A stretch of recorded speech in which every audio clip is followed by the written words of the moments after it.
ہم یہ صاف کر دینا چاہتے ہیں کہ حکومتیں ہمارے مذہبی معاملات میں مداخلت نہ کریں، ورنہ ہم لڑیں گے اور آخری دم تک لڑتے رہیں گے۔ جب جب ظلم ہوگا تب تب جہاد ہوگا۔ میں اس کو دوبارہ کہتا ہوں، جب جب ظلم ہوگا تب تب جہاد ہوگا۔ غلامی جو ہے وہ صرف گورے انگریزوں کی نہیں ہے۔ ایسا نہ ہو کہ گورے انگریزوں سے تو بزرگوں نے آزادی دلوا دی اور ہم ان کی کالی ناجائز اولاد کے غلام ہو جائیں۔ ہم تو جمیعت علماء میں اس لیے نہیں آئے ہیں کہ چھوڑ کے بھاگ جائیں گے، پیٹھ پہ گولی نہیں کھائیں گے، گولی سینے پہ کھائیں گے۔ یاد رکھنا، یہ تو پرانے دور سے چلا آ رہا ہے کہ کہیں بھی دہشت گردانہ عمل پیش آ جائے تو اس کو جہاد کا نام دے کر اسلام اور مسلمانوں پہ طعنے، تہمتیں اور ناحق الزام عائد کیے جاتے ہیں۔ مغلوں کی حکومت کو اسلامی حکومت قرار دینا تاریخی حقائق کے منافی ہے۔ مغل دور حکومت میں جو جنگیں ہوئیں وہ مذہبی بنیادوں پر نہیں بلکہ زیادہ تر سیاسی اقتدار سے متعلق تھیں۔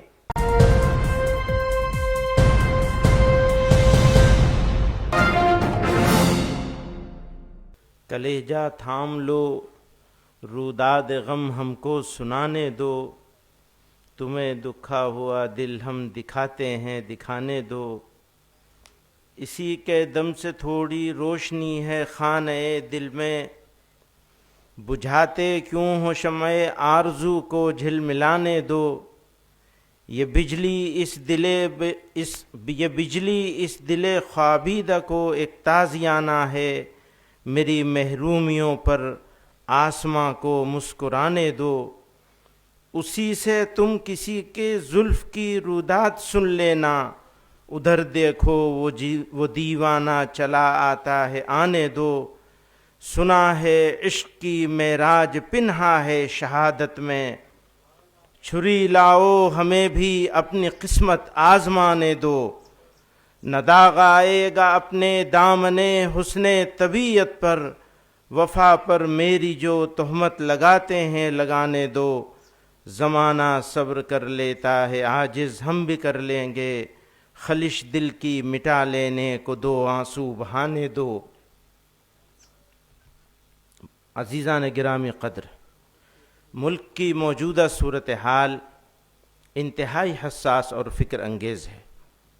افسوس کے ساتھ کہنا پڑتا ہے کہ ایک خاص طبقے کی بالادستی اور دوسرے طبقوں کو قانونی طور پر بے بس، سماجی طور پر علیحدہ اور معاشی طور پر بے عزت، رسوا اور محروم بنانے کے لیے معاشی boycott, bulldozer action, mob lynching, مسلم اوقاف کی سبوتاژی، دینی مدارس و اسلامی اصطلاحات کے خلاف منفی مہم کی باقاعدہ اور منظم کوششیں کی جا رہی ہیں۔ ان کے مذہب، شناخت اور وجود کو غیر ضروری، یہاں تک کہ ناقابل برداشت بنا دیا گیا ہے۔ بالخصوص مسلمانوں کے خلاف سرکاری سرپرستی میں جاری منافرت اور ظلم و ستم کی وجہ سے حالات اس نہج پر پہنچ چکے ہیں کہ آج مسلمان خود کو راہ چلتے غیر محفوظ محسوس کرتے ہیں۔ انہیں قدم قدم پر نفرت و حقارت کا سامنا ہے۔ کلیجہ تھام کر سنتے ہیں لیکن سن ہی لیتے ہیں، میرے یاروں کو میرے غم کی تلخی بھی مزہ دے ہے۔ حضرات گرامی قدر، ملک کے آئین نے ہمیں اپنے مذہب پر چلنے اور اس کی تبلیغ کی اجازت دی ہے، لیکن کنورژن لاء میں ترمیم کے ذریعے اس بنیادی حق کو ختم کیا جا رہا ہے۔ اس قانون کو اس طرح استعمال کیا جا رہا ہے کہ مذہب کی تبلیغ کا عمل خوف اور سزا کا مستحق بن جائے۔ دوسری طرف گھر واپسی کے نام پر کسی خاص دھرم میں شامل کرنے والوں کو کھلی چھوٹ حاصل ہے، ان پر کوئی سوال نہیں اٹھایا جاتا، نہ قانونی کارروائی ہوتی ہے۔ یوں قانون کا مقصد غیر جانبداری نہیں رہتا بلکہ ایک خاص مذہبی سمت کی طرف سماج کو دھکیلا جانا ہے۔ یہ پورا ڈھانچہ دراصل دوہرے رویے کا مظہر ہے کہ ایک طرف مسلمانوں اور دیگر اقلیتوں کے مذہبی حق دعوت کو جرم بنا دیا جائے، تو دوسری طرف مسلم نوجوانوں کو دباؤ، خوف اور ریاسی تائید یافتہ سرگرمیوں کے ذریعے اکثریت کے مذہب میں شامل ہونے پر مجبور کیا جائے۔ اسی طرح ہمارے ملک میں خالص دینی اصطلاح حلال کے تصور کو منظم طور پر بدنام کیا جا رہا ہے، حالانکہ حلال کا مطلب صرف ذبیحہ نہیں بلکہ ایک مسلمان کی پوری زندگی کا پاکیزہ طرز عمل ہے۔ حلال میں جائز کمائی، ملازمت، تجارت میں امانت اور مال کے درست استعمال جیسے بنیادی اصول شامل ہیں۔ یہ وہ اخلاقی نظام ہے جو انسان کو ظلم، دھوکے، رشوت اور ناجائز کمائی سے بچاتا ہے۔ حلال دراصل امانت، انصاف اور پاکیزگی کی اس روایت کا نام ہے جو ایک مسلمان کی زندگی کی بنیاد ہے۔ اسی بنیاد کو مشکوک بنانے کی کوشش کی جا رہی ہے تاکہ مسلمانوں کی مذہبی آزادی، معاشی حقوق اور طرز زندگی کی بنیادی اقدار کو کمزور کیا جا سکے۔ مجرم ہیں ہم ہی، ان کے گنہگار ہم ہی ہیں، وقت آئے تو مرنے کو بھی تیار ہم ہی ہیں، پھولوں کے لیے سینہ ہمارا ہی سپر ہے، اس صحن چمن کے در و دیوار ہم ہی ہیں، مشہور جو ایک قافلے اہل جنوں ہیں، اس قافلے کے قافلہ سالار ہم ہی ہیں۔ وقف ایک دینی معاملہ ہے۔ مسلمان آخرت کے ثواب کی غرض سے اپنی جائیداد وقف کرتے ہیں۔ یاد رکھیے کہ یہ اوقاف کسی بادشاہ یا حکومت کی ملکیت نہیں ہے، ان میں سے اکثر عام مسلمانوں کی وقف کردہ ہے۔ ہمارے ملک میں وقف جائیدادوں کی کثرت اس بات پر دلالت کرتی ہے کہ دین اسلام نے انسانوں کی خیر خواہی اور فلاح و بہبود پر کتنا زور دیا ہے، اور مسلمانوں نے کس قدر فراخ دلی کے ساتھ اللہ کی رضا اور صدقہ جاریہ کے لیے اپنی جائیدادیں وقف کی ہیں۔ یہ وقف ہمارے بزرگوں کی وراثت ہے، آج ہم اسے اس طرح ضائع ہوتے نہیں دیکھ سکتے۔ ہم دہائیوں سے اس کے خوب خرد برد ہونے اور اس پر ناجائز قبضے کی شکایت کرتے رہے ہیں۔ جمعیت علماء ہند نے حکومتوں سے بارہا مطالبہ کیا ہے کہ وقف جائیدادوں کا انتظام و انصرام SGPC کے طرز پر کیا جائے، لیکن حکومتوں نے کچھ توجہ نہیں دی، نہ صرف وقف کی بدحالی کا تماشا دیکھتی رہی بلکہ وقف کو برباد کرنے کی منظم کوششوں کا حصہ بنتی رہیں۔ اس پر مزید ظلم یہ ہوا کہ موجودہ حکومت نے نئے قانون کے ذریعے وقف کے مقاصد اور اس کی منشا کو نقصان پہنچایا ہے۔ جمعیت علماء ہند نے JPC میں جا کر اس کی مخالفت کی۔ ہم یہ صاف کر دینا چاہتے ہیں کہ حکومتیں ہمارے مذہبی معاملات میں مداخلت نہ کریں، ورنہ ہم لڑیں گے اور آخری دم تک لڑتے رہیں گے۔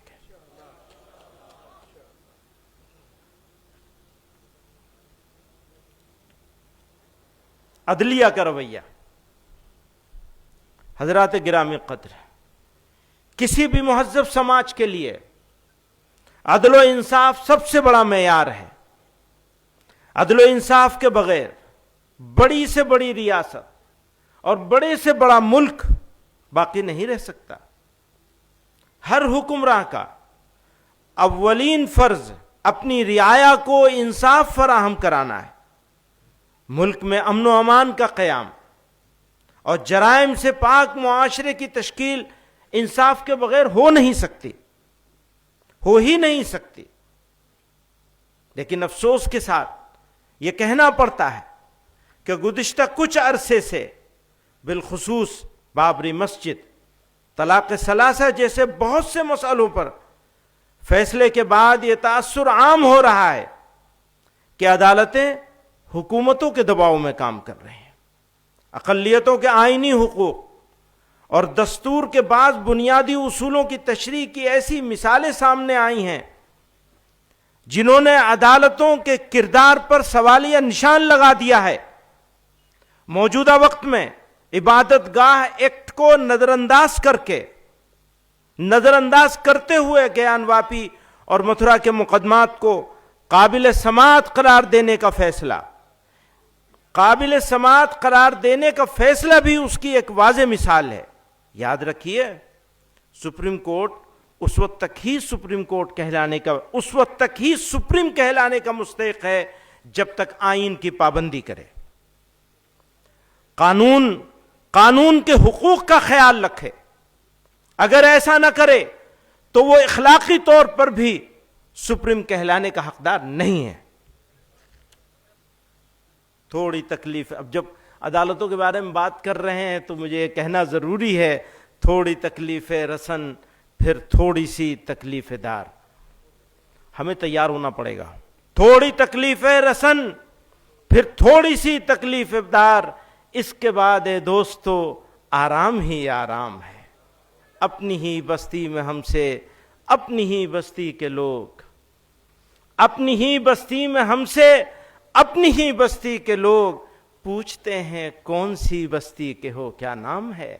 وہ SIR بھی چلایا ہوا ہے۔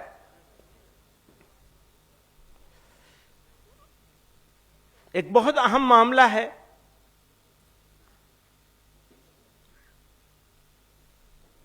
اور اس کے اوپر اگر آپ کی نظر ہوگی تو مایوس ہونے سے بچ سکیں گے، کیونکہ مایوسی قوم کے لیے زہر ہے، کسی بھی قوم کے لیے، اور زندہ قوم ہو تو پھر کہنا ہی کیا۔ تو اس حوالے سے ایک بات عرض کرنا چاہتا ہوں کہ اس ملک میں ایک اندازے کے مطابق مسلمانوں کے موافق 10% لوگ ہیں، الگ الگ وجہوں سے ہمارے موافق ہیں، مخالف لوگ 30% ہیں زیادہ سے زیادہ، اور خاموش لوگ جو نہ موافق ہیں نہ مخالف ہیں وہ ایک اندازے کے مطابق 60% ہیں، کم سے کم 60% ہیں۔ جو خاموش اکثریت ہے اسے فرقہ پرست عناصر اپنی طرف مائل کرنا چاہتے ہیں۔ اگر یہ مائل ہو گئے تو ملک اور مسلمانوں کے لیے ایک سنگین خطرے کی گھنٹی ہوگی۔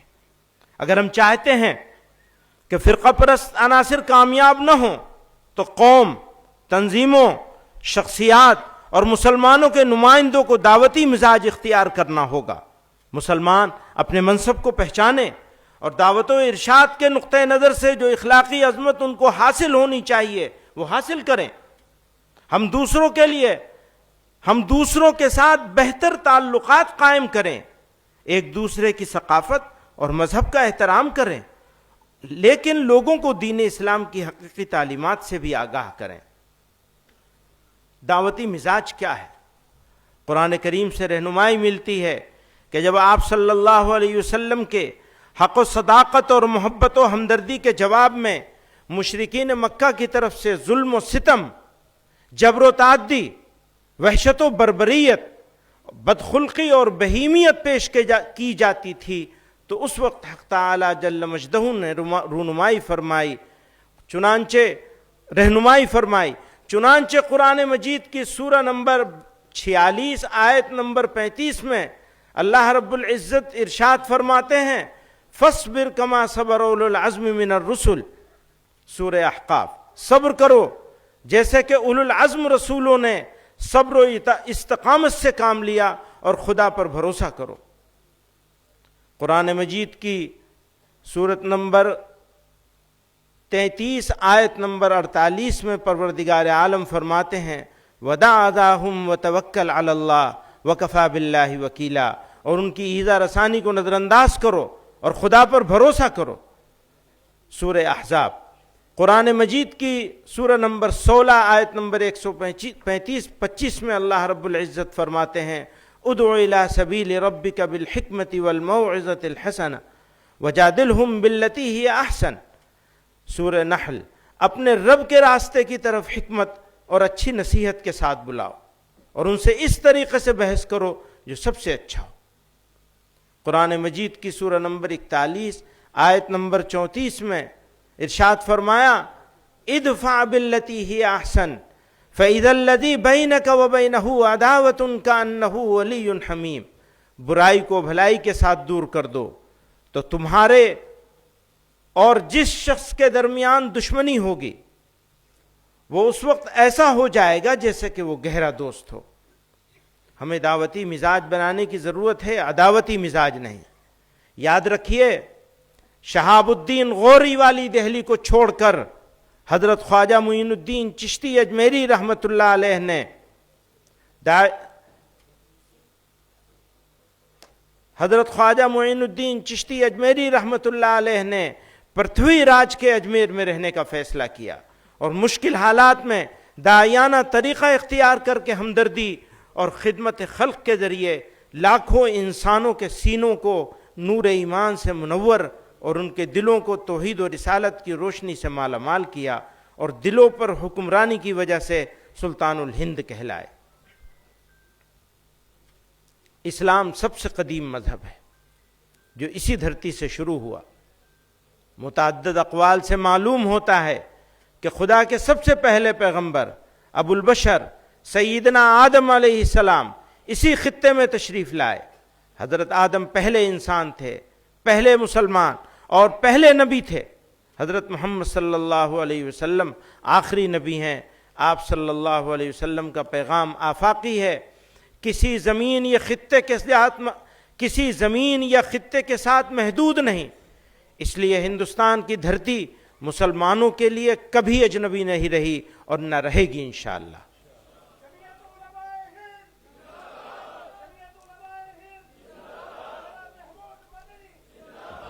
حضرت مولانا احتشام الحق کاندھلوی رحمہ اللہ نقل کرتے ہیں 1947 کے فسادات میں جناب مولانا ظہیر الحسن صاحب کی تعزیت میں حضرت مدنی رحمۃ اللہ علیہ کاندھلہ تشریف لائے اور ارشاد فرمایا، ہمت اور استقلال کے ساتھ ہندوستان میں جمے رہو۔ مدینہ منورہ میں میرے ذاتی مکانات بھی ہیں اور بھائی بھتیجے بھی، مجھے ہندوستان میں رہنے کی کوئی خاص ضرورت نہیں، پھر بھی میں نے طے کر لیا ہے کہ ہندوستان نہیں چھوڑوں گا، اس لیے کہ مخلوق خدا کی جو خدمت یہاں رہ کر انجام دے سکتا ہوں وہ مدینہ منورہ میں نہیں ہو سکتی۔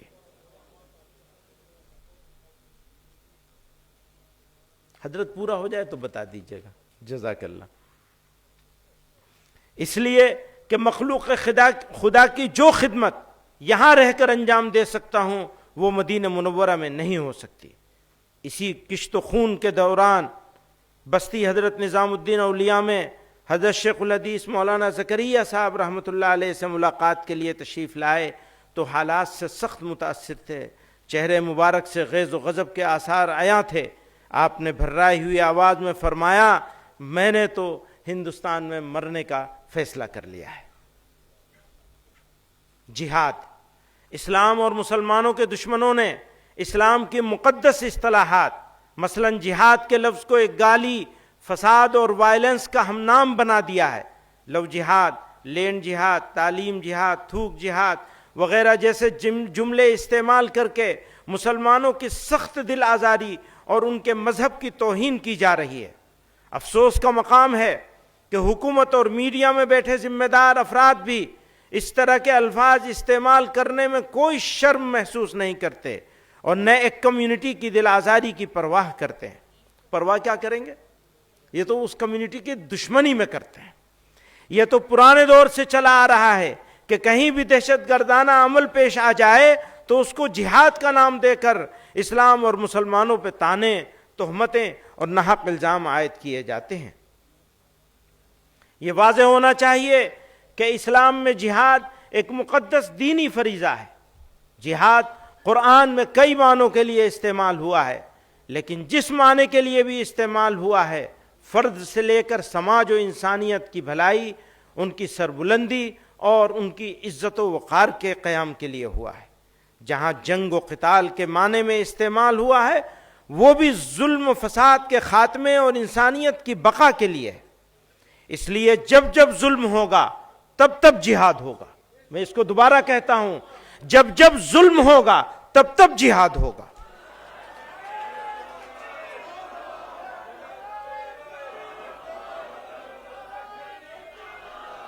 تمام ہی آسمانی مذاہب میں غور کیجئے گا، تمام ہی آسمانی مذاہب میں ظلم کے خلاف کھڑے ہونا ایک اخلاقی ذمہ داری ہے۔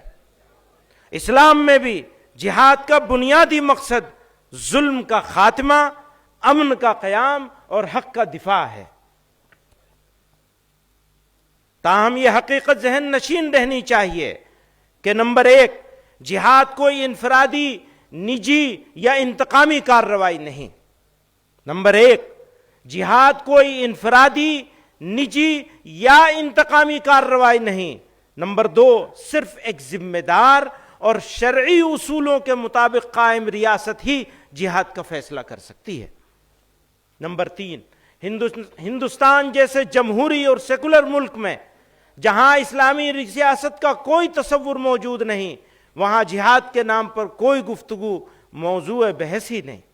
مسلمان آئینی وفاداری کے پابند ہیں اور حکومت بھی شہریوں کے حقوق کی حفاظت کی ذمہ دار ہے۔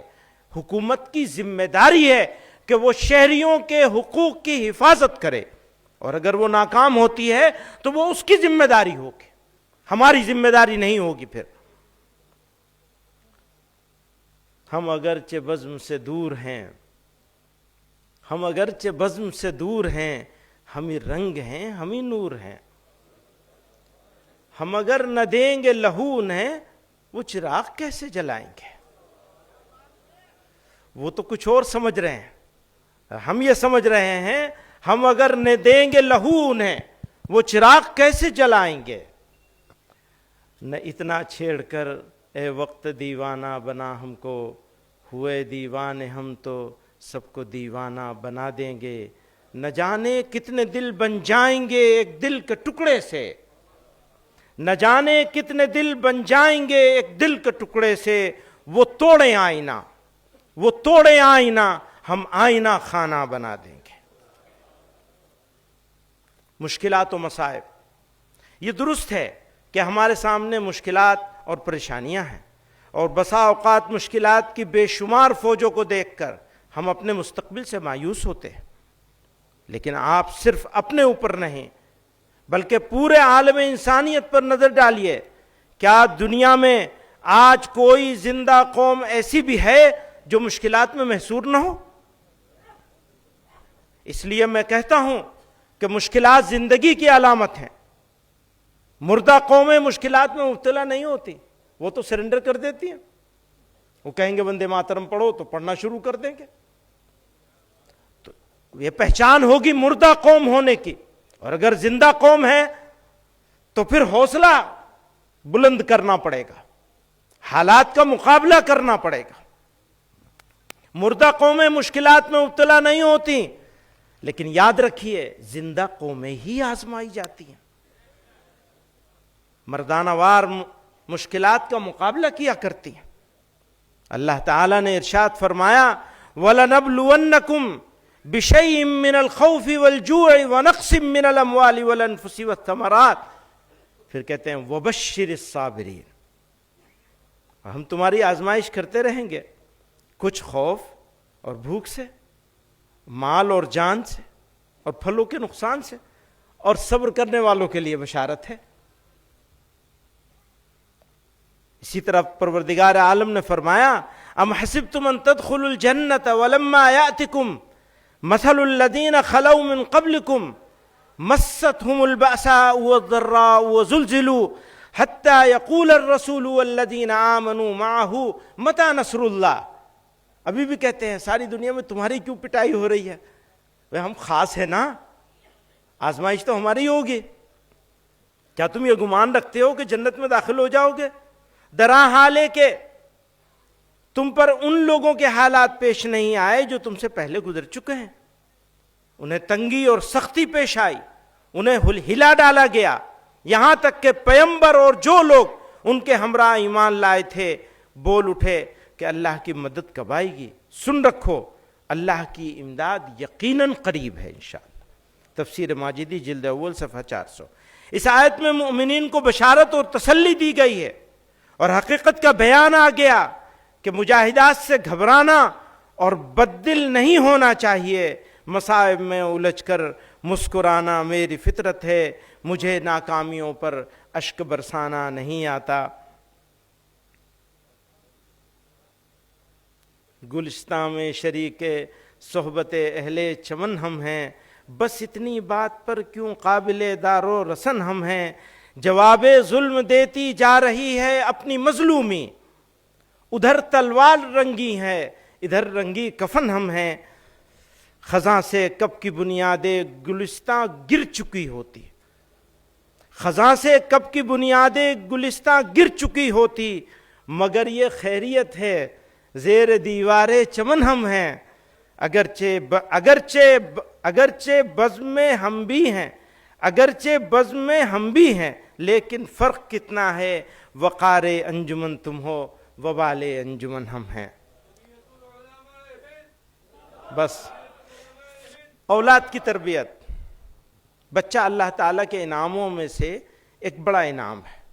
اللہ تعالیٰ نے ارشاد فرمایا المال والبنون زینت الحیات الدنیا، اس لیے اولاد دنیا کی زینت اللہ کی طرف سے عطا کردہ ایک گفٹ ہے، ایک تحفہ ہے، لیکن دوسری طرف اللہ تعالیٰ نے اسے آزمائش بھی قرار دیا ہے۔ اس لیے پہلی ذمہ داری یہ ہے کہ اس کی تعلیم و تربیت کا انتظام کیا جائے تاکہ وہ اپنے خاندان، سماج و انسانیت کے لیے زہر بننے کے بجائے تریاق بن سکے، آنکھوں کا کانٹا بننے کے بجائے آنکھوں کی ٹھنڈک بن سکے، نور نظر اور لخت جگر بنے نہ کہ زخم قلب بن جائے۔ اسی لیے کہا جاتا ہے کہ بچہ وہ پودا ہے جسے اگر ابتدا میں سیدھا لگا دیا جائے تو زندگی بھر سیدھا پھل دیتا ہے، اور اگر بنیاد ٹیڑھی ہو جائے تو پوری عمارت کمزور ہو جاتی ہے۔ اسلام نے بچوں کی صحیح تربیت کو والدین کی اولین ذمہ داری قرار دیا ہے۔ ارشاد باری ہے قوا انفسکم واہلیکم نارا، اپنے آپ کو بھی بچاؤ اور اپنے گھر والوں کو بھی آگ سے بچاؤ۔ والدین کا فرض صرف یہ نہیں ہے کہ بچے کو اسکول بھیج دیں، بلکہ ان کے کردار، عادتوں، زبان، سچائی، دیانت، ادب، وقت کی قدر اور عبادات کی پابندی کی نگرانی بھی ہے۔ ان کے دین کی حفاظت کے لیے تدبیر اختیار کرنا بھی والدین کی ذمہ داری ہے۔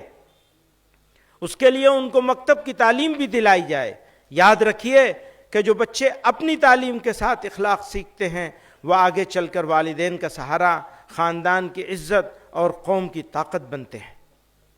خاندان کی مضبوط تشکیل اور بچوں کی ذہنی، اخلاقی اور جذباتی نشو و نما کے لیے، یہ جذباتی لفظ کا ذرا دھیان رکھیے گا، اگر آپ نے بچے کو سب کچھ دے دیا لیکن جذباتی طور پر اپنا بیٹے بیٹی کا دھیان نہیں رکھا اور جذباتی طور پر ان کو اپنے سے دور کر دیا، اس کا جو نقصان ہوتا ہے اتنا نقصان کسی چیز کا نہیں ہوتا۔ جذباتی نشو و نما کے لیے خوشگوار اور پرسکون گھریلو ماحول بنیادی ستون کی حیثیت رکھتا ہے۔ ایسا ماحول تب پیدا ہوتا ہے جب گھر کے افراد محبت، احترام اور تحمل کے ساتھ رہیں۔ ایک بھائی اپنے بھائی کے ساتھ اچھا معاملہ کرتا ہے، اگر وہ اچھا معاملہ اپنے بھائی کے ساتھ کرنے کا روادار نہیں ہے، بھائی یا بہن کے ساتھ، تو وہ کیسے امید کرے گا کہ اس کی اولاد آپس میں ایک دوسرے کے ساتھ محبت اور احترام سے رہیں گے؟ جب گھر کے افراد محبت، احترام اور تحمل کے ساتھ رہیں، ایک دوسرے کی بات توجہ سے سنیں اور غیر ضروری تنقید اور جھگڑے سے اجتناب کریں، گھر میں شفقت اور نظم و ضبط ہو، تو بچوں میں اعتماد، مثبت سوچ، امانت اور تعاون جیسی خوبیاں قدرتی طور پر پروان چڑھتی ہیں۔ تربیت کا سب سے مؤثر آغاز گھر سے ہوتا ہے۔ والدین کا کردار یہاں سب سے اہم ہے، کیونکہ بچے انہی کو اپنا پہلا نمونہ بناتے ہیں۔ اس لیے شادی سے قبل ازدواجی تربیت اور شادی کے بعد والدین کی تربیت نہایت ضروری ہے، تاکہ وہ خاندان کو محبت، حکمت اور سمجھداری کے ساتھ سنبھال سکیں۔ جب گھر تعلیم و تربیت کا سرچشمہ بن جائے تو ایسے ماحول میں پروان چڑھنے والا بچہ خود بھی ایک متوازن، باکردار اور صالح انسان بنتا ہے، جو مستقبل میں ایک بہتر معاشرے کی بنیاد رکھتا ہے۔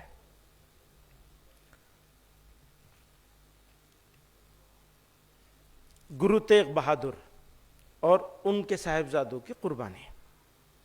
اس سال ہمارے سکھ بھائی گرو تیغ بہادر جی کی 350ویں شہادت دیوس منا رہے ہیں. ہم اس موقع پر پوری یکجہتی کے ساتھ ان کے ساتھ شانہ بشانہ کھڑے.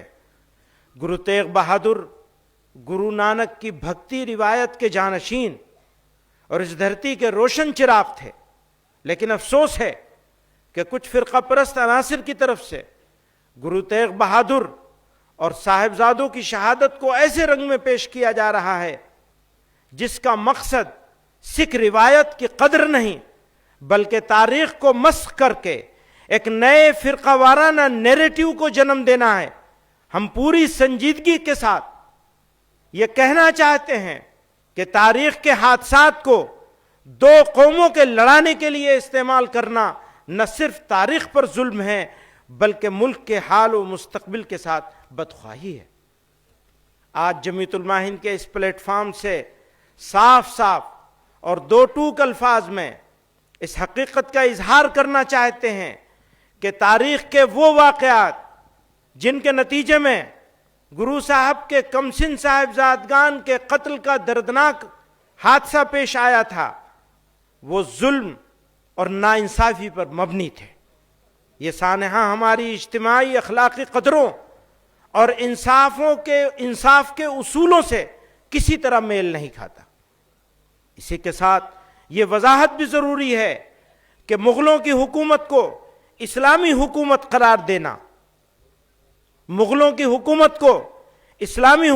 قرار دینا تاریخی حقائق کے منافی ہے. مغل دور حکومت میں جو جنگیں ہوئیں وہ مذہبی بنیادوں پر نہیں بلکہ زیادہ تر سیاسی اقتدار سے متعلق تھیں. انہوں نے جہاں غیر مسلموں، سکھوں اور مقامی اور مختلف مقامی طاقتوں کے ساتھ لڑائیاں لڑیں وہیں خود مسلم حکمرانوں کے ساتھ بھی سخت معرکے کیے اور انہیں سزائیں بھی دیں. لہذا مغل دور کے واقعات کو اسلام سے جوڑ کر پیش کرنا نہ صرف تاریخی اعتبار سے غلط ہے بلکہ اس سے بہت سی غلط فہمیاں جنم لیتی ہیں. اسلام کی اصل تعلیمات عدل، رواداری، امن اور انسانی شرافت پر مبنی ہیں، جبکہ حکمرانوں کے فیصلے اکثر اقتدار کے تحت ہوتے ہیں. اس لیے ضروری ہے کہ تاریخی واقعات اور اسلامی اصولوں میں واضح فرق رکھا جائے تاکہ اسلام کے بارے میں گمراہ کن تصورات بھی دور ہوں. نوجوانوں میں اجتماعیت. نوجوان کسی بھی قوم کی ریڑھ کی ہڈی ہوتے ہیں، اس لیے ان کی سوچ اور طرز عمل قوم کے مستقبل کی سمت متعین کرتے ہیں. اگر واقعی ہمیں اپنے مستقبل کی مضبوط تعمیر کرنی ہے تو نوجوانوں کو انفرادیت کے دائرے سے نکل کر دھیان کریے گا. ہماری جماعت میں بھی انفرادیت بہت جگہ گھس گئی ہے اور اجتماعیت بہت جگہ پہ پیدا ہی نہیں ہوئی ہے، اور قوم کا حال بھی ایسا ہی ہے، کام کرنے والوں کا حال بھی ایسا ہی ہے، ہم سب کا. میں اس کو دوبارہ پڑھتا ہوں. نوجوان کسی بھی قوم کی ریڑھ کی ہڈی ہوتے ہیں، اس لیے ان کی سوچ اور طرز عمل قوم کے مستقبل کی سمت متعین کرتے ہیں. اگر واقعی ہمیں اپنے مستقبل کی مضبوط تعمیر کرنی ہے تو نوجوانوں کو انفرادیت سے نکل کر اجتماعیت اور ٹیم ورک کے میدان میں لانا ہوگا. بکھرے ہوئے نوجوان کمزور قوم کی علامت ہوتے ہیں، پھر ان کو جذباتی بھی آسانی سے بنایا جا سکتا ہے. لیکن جب وہ متحد ہو جاتے ہیں اور زندگی میں نظم و ضبط اپنا لیتے ہیں تو ان کی اجتماعی طاقت ناقابل تسخیر بن جاتی ہے. ایسے نوجوان جو اجتماعیت میں رنگ جائیں وہ صرف اپنا ہی نہیں بلکہ پوری قوم کا مستقبل روشن کرتے ہیں. یہی وہ راستہ ہے جس سے قومیں ترقی کرتی ہیں، عزت پاتی ہیں اور تاریخ میں اپنی جگہ بناتی ہیں. اس لیے جمیعت علماء ہند نے جمعیت یوتھ کلب کی بنیاد رکھی ہے. ہم جماعتی، ایک اور بات ہے، یوتھ کلب ہے اسٹارٹنگ پوائنٹ، بنانا ہے خدام ملت. ہم جماعتی احباب سے گزارش کرتے ہیں کہ وہ اس نظام سے اپنے نوجوانوں کو وابستہ کرے تاکہ ان کی شخصی، اخلاقی، فکری، روحانی تربیت کی جائے، فکری اور روحانی تربیت کی جائے۔ اس کے علاوہ بھی آپ کی جماعت نے تو نوجوانوں بالخصوص علماء کی تربیت کے لیے دار التربیت کا نظام قائم کر رکھا ہے، جس کے مفید اثرات مرتب ہو رہے ہیں۔ ہم اپنے اندر وہی حریت پرستانہ جذبات، ہم اپنے اندر وہی حریت پرستانہ جذبات، یاد رکھیے گا غلامی جو ہے وہ صرف گورے انگریزوں کی نہیں ہے۔ ایسا نہ ہو کہ گورے انگریزوں سے تو بزرگوں نے آزادی دلوا دی اور ہم ان کی کالی ناجائز اولاد کے غلام ہو جائیں۔ دھیان رکھیے گا، یہ جو آرام طلبی ہے ہماری، اور یہ جو بے فکری ہے، اور یہ جو انفرادیت ہے ہماری، بس پدرم سلطان بود حضرت قاری عثمان صاحب رحمۃ اللہ علیہ ہمارے استاد تھے، اور بڑا مارا ہے انہوں نے، باپ رے باپ۔ اوہو، ہم اپنے بچوں سے کہتے ہیں بھیا تم نے تو دیکھا بھی نہیں، اگر تم دیکھ لوگے تو تمہارا کلیجہ پھٹ جائے گا۔ وہ اس زمانے ویڈیو بنتی نہیں تھی، وہ زمانہ ویڈیو بنانا ہوتا تو پتہ چلتا کہ کیسی پٹائی ہوتی تھی۔ تو بات یہ چل رہی ہے، کیا بات چل رہی تھی میں بھول گیا، پٹائی کے اوپر چلا گیا۔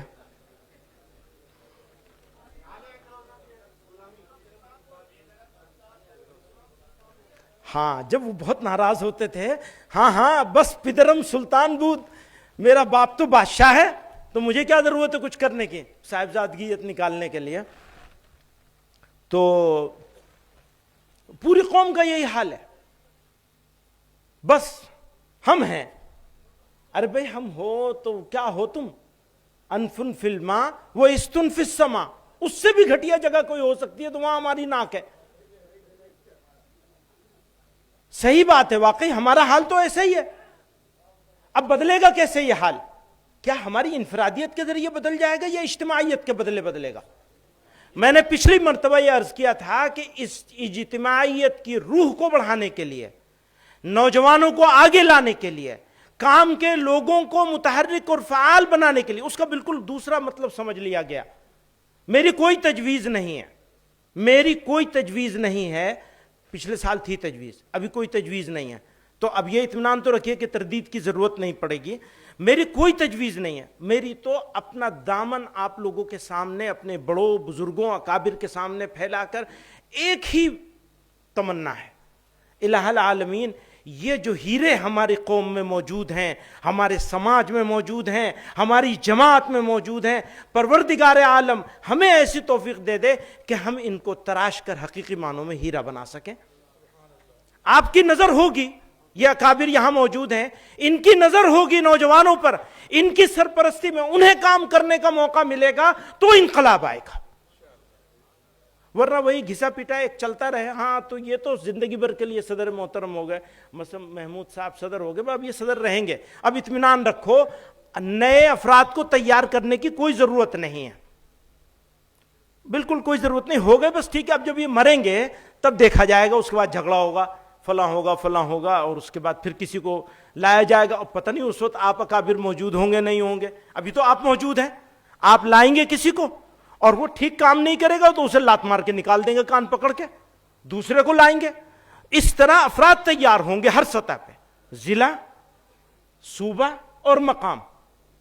وہ جو انفرادیت ہے ہماری مولانا، اس انفرادیت کو اجتماعیت میں تبدیل کرنا ہے، اس انفرادیت کو اجتماعیت میں تبدیل کرنے کے لیے ہمیں کثیر جہتی کوششیں کرنی ہوں گی۔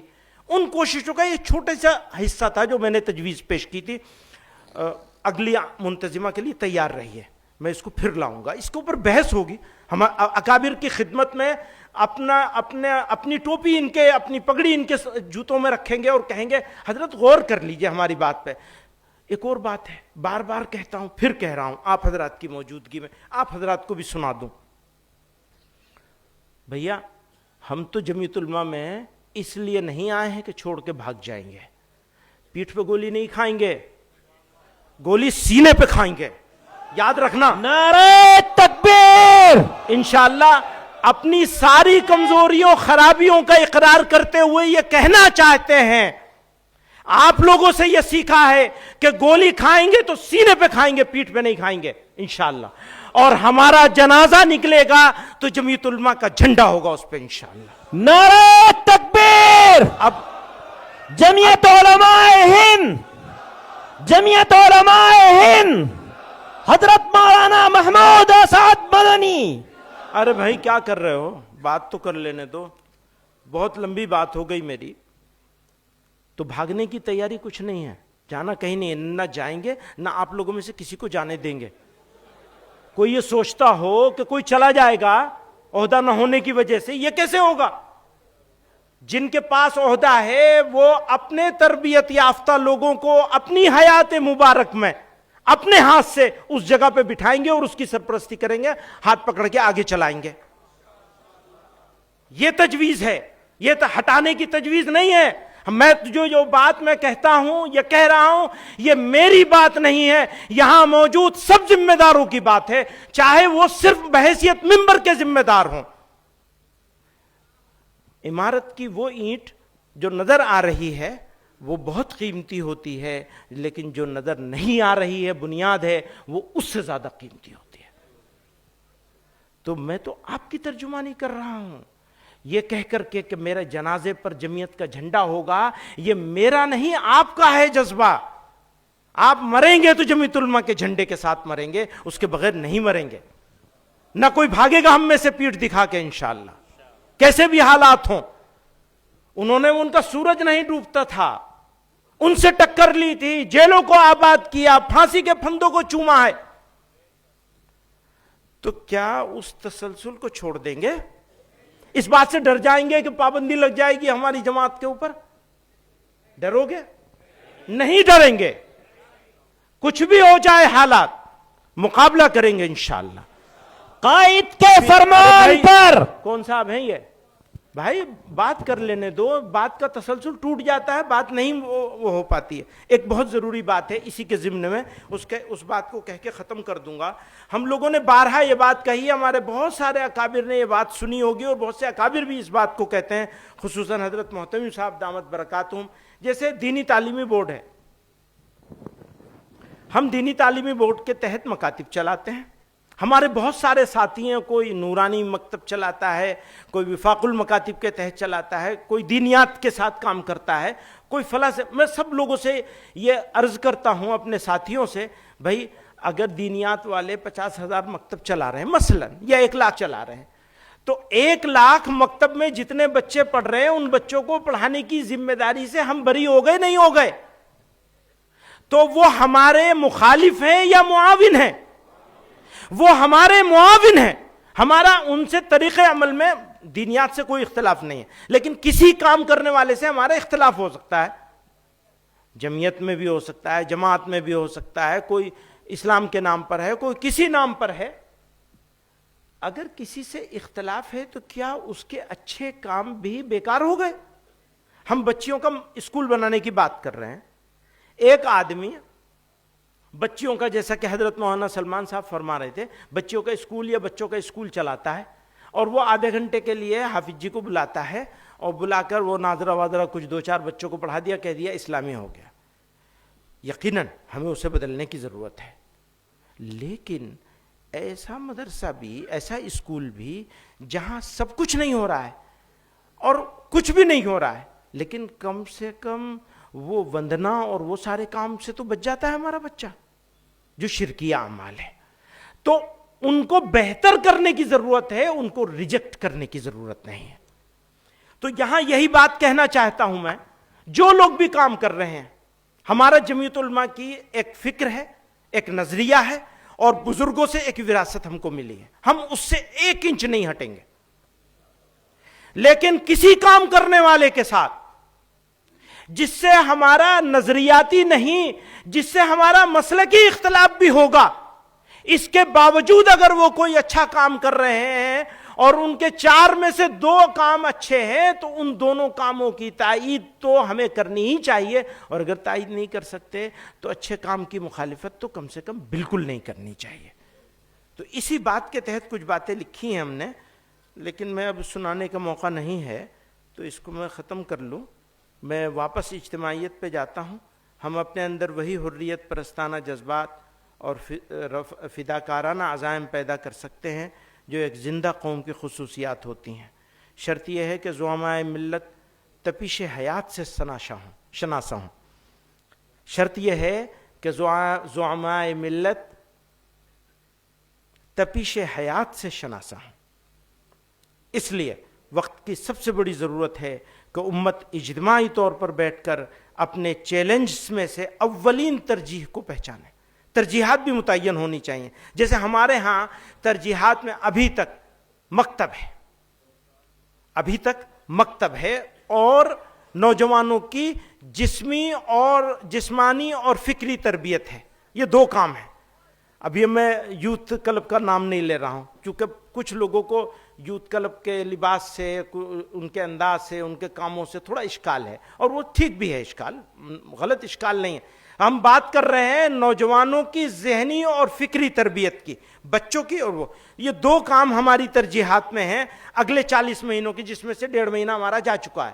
اب ہم نے گھڑی کی سوئی کی طرح سے، آپ حضرات سے مخاطب ہوں، گھڑی کی سوئی کی طرح سے ٹک ٹک ٹک ٹک، جیسے ہماری موت کا وقت قریب آ رہا ہے، ایسی ہمارے 40 مہینوں میں سے وقت کم ہوتے چلے جا رہے ہیں. اب ان 40 مہینوں میں جو ہمارے عزائم ہیں، ہمارے ارادے ہیں، یونٹیں کھڑا کرنے کے، یونٹیں بنانے کے، چلانے کے، کھڑا کرنے کے، اور ان یونٹوں کے ذریعے سے مختلف وہ اقدامات جن اقدامات کو جمعیت علماء کے قیام کا مقصد ہمارے بزرگوں نے قرار دیا ہے، ان کی طرف لے جانا قدم بقدم.